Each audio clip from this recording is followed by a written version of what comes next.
என் இனிய நண்பர்கள் அனைவருக்கும் வணக்கம். நம்ம இன்னைக்குங்க மேச லக்னத்தில் பிறந்தவர்களுக்கு 2வது வீட்டுக்கும் 7வது வீட்டுக்கும் உரிய சுக்கிர பகவான் பிறந்த ஜாதகத்தில் தனித்து எந்த வீட்டில் இருந்தால் மிக சிறப்பான பலனை வாரி வழங்குவார் அப்படிங்கிற பத்தி தான் பார்க்க போறோம். மேச லக்னத்தில் பிறந்தவர்களுக்கு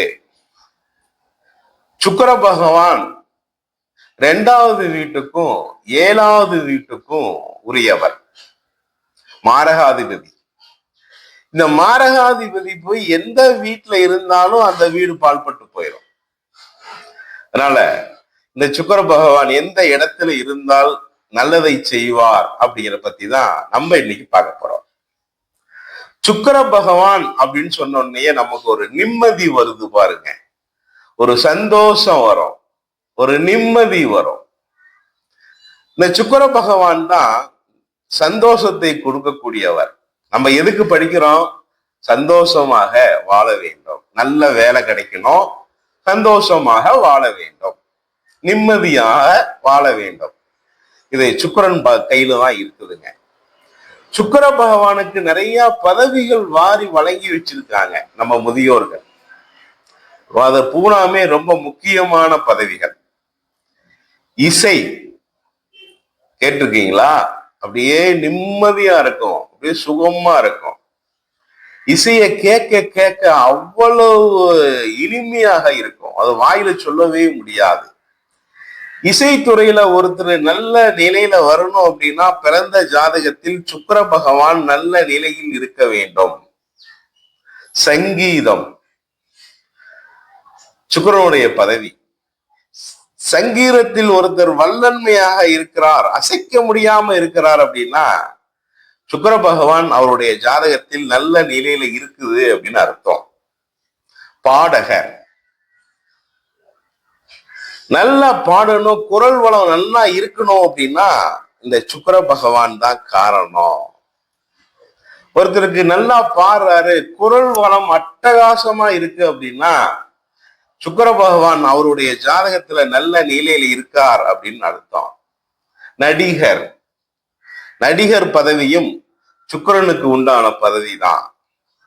ஒருத்தர் நல்லா நடிக்கிறாரு, திறமையா நடிக்கிறாரு அப்படின்னா அவருக்கு சுக்கிர பகவான் பிறந்த ஜாதகத்தில் நல்ல நிலையில இருக்கிறாரு அப்படின்னு அர்த்தம்.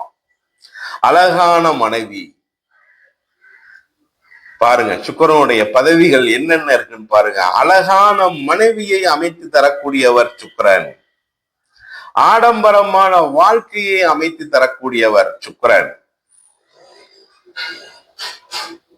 உயர்தர வாகனங்கள், அதுவுமே காஸ்ட்லி வாகனங்கள்ல இவர் அப்படியே போயிட்டு வர்றாரு அப்படின்னா அந்த ஜாதகத்தில் சுக்கிரன் நல்லா இருக்காரு அப்படின்னு அர்த்தம். எலக்ட்ரானிக் தொழில், கம்ப்யூட்டர் தொழில், கம்ப்யூட்டர் சாப்ட்வேர் தொழில், இதெல்லாம் சுக்கிரனுடைய பதவிகள். பெண்கள் தொழிலே, அதாவது ஃபேன்சி ஸ்டோர் தொழில் வைத்து நல்லபடியாக ஓஹோன்னு இருக்கிறவங்களுக்கு எல்லாத்துக்குமே இந்த சுக்கிர பகவான் நல்ல வலுவா இருக்காரு அப்படின்னு அர்த்தம். கேலி கூத்து அரங்கங்கள் பார்த்திருப்பீங்க, கேலி கூத்து அரங்கங்கள், இதுவுமே சுக்கிரனுடைய பதவி தான். திருமண மண்டபம் சுக்கிரனுடைய பதவி தான். சுக்கிரன் ஒரு ஜாதகத்துல நல்லா இருக்காரு அப்படின்னா அவர் திருமண மண்டபம் வைத்து நடத்தினார்னா நல்ல சம்பாதிக்கலாம், வாழ்க்கையில சந்தோஷமாக இருக்கலாம். ஆடம்பர வாழ்க்கை, இதுவும் சுக்கிரனுடைய பதவி தான். போட்டோகிராஃபர், கேமராமேன், அரசு போக நிம்மதியான வாழ்க்கை, இத பூராத்தையும் சுக்கிர பகவான் தான் வாரி வழங்கக்கூடியவர். இப்படி நிறைய பதவிகள் இருக்குதுங்க. சுக்கிரனை பத்தி, அவருடைய பதவியை பத்தி சொல்லிக்கிட்டே இருக்கலாம், அவ்வளவு பதவிகள் இருக்கு சுக்கிர பகவானுக்கு. மேச லக்னத்தில் பிறந்தவர்களுக்கு இந்த 2வது வீடுங்கிறது வாக்குஸ்தானம், கல்வி ஸ்தானம். 2வது வீடுங்கிறது இனிமையாக பேசுவாரா இல்லையா அப்படின்னு பார்க்கக்கூடிய வீடு 2வது வீடு. தனஸ்தானம் 2வது வீடு. குடும்பஸ்தானம் ரெண்டாவது வீடு. இப்படியே இந்த ரெண்டாவது வீட்டை பத்தி சொல்லிக்கிட்டே போகலாம். இந்த ரெண்டாவது வீட்டுக்குடையவன் நல்லா இருந்தாருன்னா நல்ல குடும்பம் அமையும், சிறப்பான குடும்பம் அமையும், வாழ்க்கையில நிம்மதியாக இருக்கலாம், நல்ல கல்வி அமையும். ரெண்டாவது வீட்டுக்குடையவன் நல்ல நிலையில இருந்தார் அப்படின்னா நிதி நிலைமை, இவருடைய நிதி நிலைமைகள் எப்படி இருக்கும் அப்படின்னு பார்க்கக்கூடிய இடம் ரெண்டாவது வீடு. அதே மாதிரி வாழ்க்கை துணை அப்படிங்கறத இந்த ரெண்டாவது வீடு பத்தி தான் பார்க்கணும். குடும்பஸ்தானம் ரெண்டாவது வீடு. குடும்பத்துல இவர் எப்படி பேசுவார், எப்படி பழகுவார், கோபப்பட்டு குடும்பத்துக்குள்ள பேசுவாரா, போனோன்னா என்ன பண்ற ஏது பண்றேன்னு கேட்கிறாரா, போனோன்னா நிம்மதியா அழகா பேசி சிரிக்க வச்சு அடுத்த வேலை என்னங்கிறத தெரிஞ்சுக்கிறாரா, இத பத்தி எல்லாம் கூறக்கூடிய இடம் இந்த ரெண்டாவது வீடு. செல்வம் பணம் இந்த ரெண்டாவது வீடு. வைட்டமின் பா ரெண்டாவது வீடு. குடும்ப உறவுகள் பேசும் விதம், குடும்ப உறவுக்குள்ள பேசக்கூடிய விதம்னு ஒண்ணு இருக்குது இல்ல, அந்த விதம் இந்த ரெண்டாவது வீடு தான். இந்த மேச லக்னத்துக்கு ஏழாவது வீடுங்கிறது திருமண ஸ்தானங்க, ரொம்ப முக்கியமான இடம், மனைவி ஸ்தானம். சுக்கிர பகவான் தான் திருமணத்துக்கு காரகன், மனைவிக்கு காரகன். இந்த ரெண்டாவது வீடுங்கிறது திருமண ஸ்தானம். கூட்டு தொழில் செய்யக்கூடிய ஸ்தானம் ரெண்டாவது வீடு. அப்ப இந்த ரெண்டாவது வீட்டுக்கும் ஏழாவது வீட்டுக்கும் உடைய சுக்கிர பகவான் மாரகாதிபதி.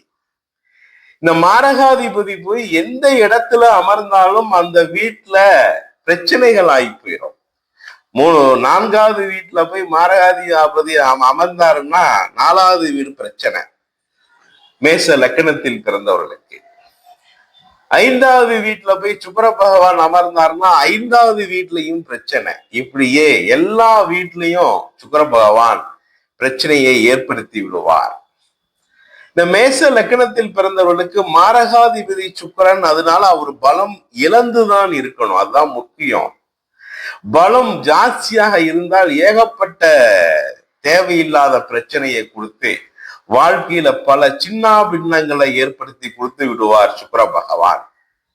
அதனால மேச லக்னத்தில் பிறந்தவர்களுக்கு சுக்கிர பகவான் 12வது வீட்டில் மறைந்து உச்ச பாகையில் இருந்தால் மேச லக்னத்தில் பிறந்தவர்களுக்கு நிம்மதியான வாழ்க்கை, சுகமான வாழ்க்கை, ஆடம்பர வாழ்க்கை, உயர்தர வாகனங்கள்,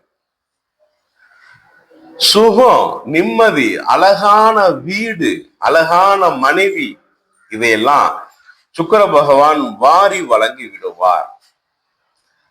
நன்றி நண்பர்களே, மீண்டும் ஒரு அடுத்த வாய்ப்பில் சந்திப்போம். வணக்கம்.